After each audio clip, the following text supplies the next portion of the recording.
inviting me to speak tonight. I'm going to tell you about what we call the October 2011 Movement. Have any of you heard about the October 2011? Yeah. Great, excellent. Okay. As a physician, one of the hardest things was when somebody was very sick and you had to actually tell them how sick they are. But it's important in that situation to be honest. And so I think that we need to be really honest. You guys are all aware, that's why you're here, that we're facing crises on multiple levels in this country. That we don't have a lot of time. That it's important to take that long vision and realize that it's going to take time to change things, but also to realize that urgency. That some people are saying we have one generation to turn around what's happening in this and on this planet. I cut my teeth, as many of you know, in the healthcare reform. I've been a peace and justice and healthcare advocate for a number of years, but it was really during the 2009-2010 healthcare reform that I saw the real inner workings. And the real truth, as you know, is that our political process is broken. And that no rally, no email blast, and no electing of anybody right now is going to change the situation that we're in. Amen.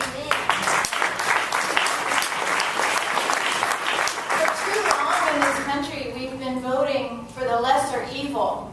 Yes. But what we're actually getting is what Glenn Ford of the Black Agenda Report calls the more effective evil. Yeah. And we're seeing our progressive institutions rendered powerless by their being beholden to their funders or being co-opted by the Democratic Party. Right. So it's time for us as people to seize our power, our democracy. It's not about elections right now. It's about what you're hearing tonight, which is about movement building. It's about democratizing our institutions. Many of you may be familiar with Bruce Levine. He wrote the book, Get Up, Stand Up. He says there's two things that we need in order to change what's going on. We need individual self-respect and collective self-confidence. So there's an article on the October 2011 website called We Stand With the Majority, where we looked at the polls on 7 different issues. And in this country, we have a super majority support for taxing the rich and the corporations, for ending the wars and cutting our military spending, for protecting and expanding our social insurances, for ending corporate welfare, supporting jobs and worker rights, a clean energy economy and cleaning the environment, and getting the money out of politics. Super majorities of Americans support all of these issues. We could rule better than our politicians. We know the answer. And what's most amazing is that we have these super majorities in the face of the fact that we've been subjected to propaganda by the corporate media for decades now in this country.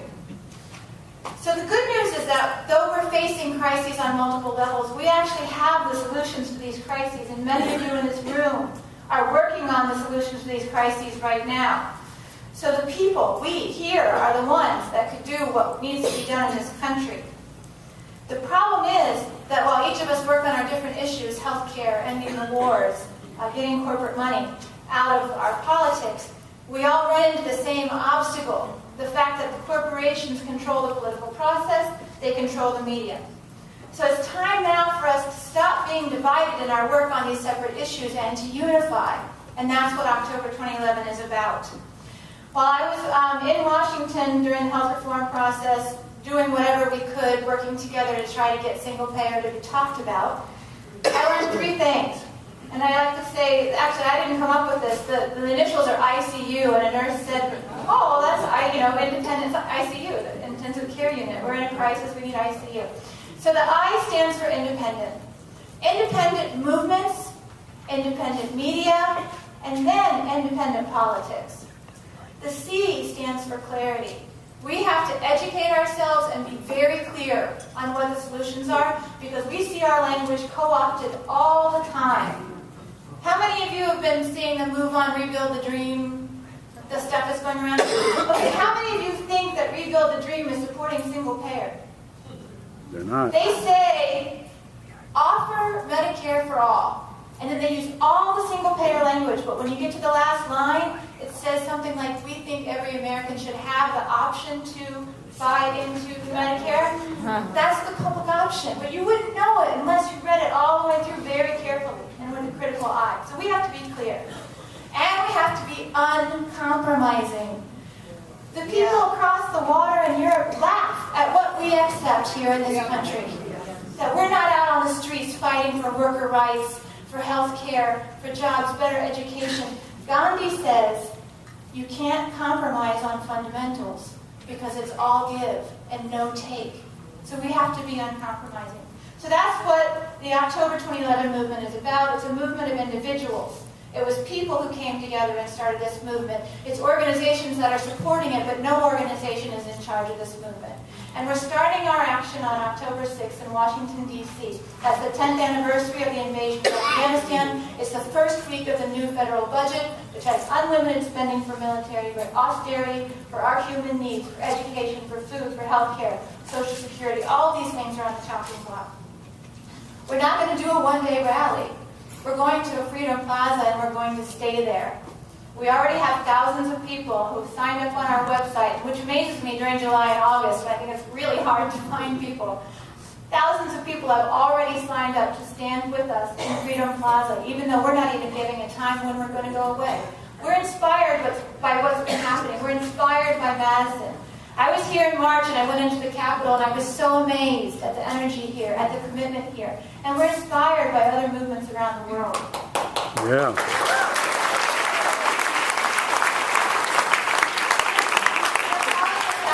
Stop the machine and create a new world.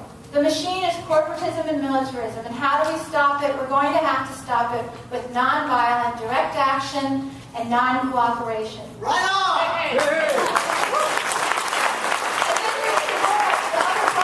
Create a new world, because we can't just stop the machine and not have anything to put in place. And that's where the Democracy Convention is so important, because we have these solutions. So we've identified 15 core issues, and we'll be working on with you, with the people who are doing this work, creating a specific solution to these issues.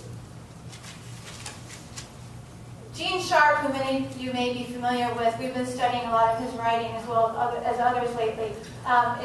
He wrote the book Waging Nonviolent Resistance. He says 4 things that we need to do. We need to strengthen the oppressed. Yeah. We need to strengthen the independent institutions and social groups. We have to create a powerful resistant force. And then we have to have a grand strategy. And so through the October 2011 movement, we're working with all of the people and the organizations on these 4 key points. It's not going to be easy. We need you. We need your knowledge. But we are the majority. And as Gandhi said to the British, when they said, well, do you expect us to just walk out of here? And he said, yes, I do. And they said, well, how do you think that you're going to get us to do that? And he said, through peaceful, nonviolent, non-cooperation until, I'm going to paraphrase this for the U.S. now, the 1% sees that they cannot dominate the 300 million. We have the power, we just need to courage. Yeah.